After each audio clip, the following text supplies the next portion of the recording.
Hello বন্ধুরা, আজকে আমি রান্না করতে চলেছি বেগুনের ভর্তা। তো এর জন্য প্রথমে একটা বেগুন নিয়ে নিয়েছি, একটা টমেটো আর কিছু রসুনের টুকরো। তো এবার এগুলোকে ভালো করে পুড়িয়ে নিয়েছি। তো তারপরে আমি এগুলোকে সুন্দর করে ছাড়িয়ে নিয়েছি।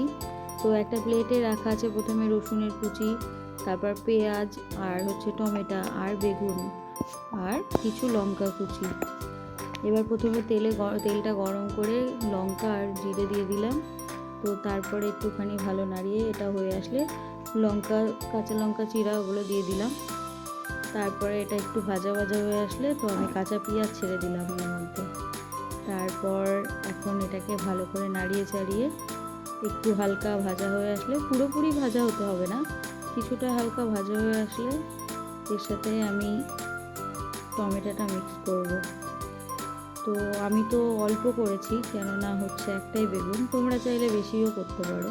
এবার পরিমাণ মতো হলুদ আর নুনটা দিয়ে দিলাম, দিয়ে আবার নাড়িয়ে চাড়িয়ে এটাকে একটু ফ্রাই হতে রাখলাম। তো হালকা হলেই হবে, খুব একটা বেশি হওয়ার দরকার নেই। তোমরা বাড়িতে ট্রাই করবে, দেখবে খুব ভালো লাগে, বেগুনের ভর্তা দিয়ে খুব ভালো লাগে। তো এটা মোটামুটি ভাজা হচ্ছে, এখন আমি টমেটোটা অ্যাড করছি এর সাথে। এবার একটু নাড়িয়ে চাড়িয়ে নিলাম। তো এটাকেও কিছুক্ষণ আমরা হতে দেবো, বেশি টাইম নিতে হবে না, অল্পটা।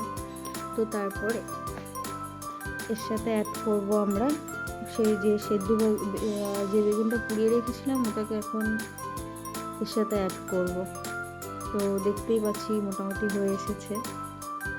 তো এখন আমরা এটাকে অ্যাড করব।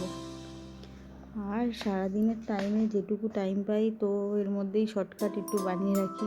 এবার এটাকে দেব, বেগুনটা দেওয়ার পর একটু নাড়াচাড়া করব। মোটামুটি একটু হয়ে আসলে তো এটাকে নামিয়ে দেবো। বেশি 2 মিনিটের রান্না, খুব একটা সময় লাগে না, কেননা সব কিছু তো খুব একেবারে প্রপারভাবে ভাজতে হয় না, মোটামুটি হয়ে যায় আগে থেকে, যেহেতু বেগুনটা সেদ্ধ করা আছে, টমেটোটাও, খালি পেঁয়াজটা হালকা একটু ভেজে নিতে হয়। তো মোটামুটি আমি এগুলোকে সুন্দর করে নাড়িয়ে চাড়িয়ে একসাথে মিশিয়ে নিচ্ছি, যাতে এটার সাথে ভালো মিশে যায়। তো দেখো, এবার রেডি আমার বেগুনের ভর্তা। তো তোমরাই দেখে লাইক কমেন্ট শেয়ার করে দিও যদি ভালো লাগে, আর তোমরা নিজেরাও বানিয়ে খেতে পারো, দেখো খুব দারুণ লাগবে।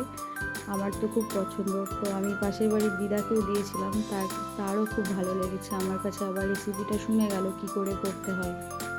এটা একটু অন্যরকমই স্বাদ, দেখতেই পাচ্ছ খুবই সুন্দর। আমি তোমাদের একদম কাছ থেকে দেখাচ্ছি, চামচে করে তুলে। খুব সুন্দর হয়েছে খেতে, আমার তো খুব ভালো লেগেছে। তোমরাও ট্রাই করো, তোমাদেরও ভালো লাগবে। খুবই সুন্দর হয়েছে, দেখতে পাচ্ছ কালারটা যে কি সুন্দর এসেছে, খেতেও ততটাই ভালো হয়েছে। তো ঠিক আছে, রাখলাম।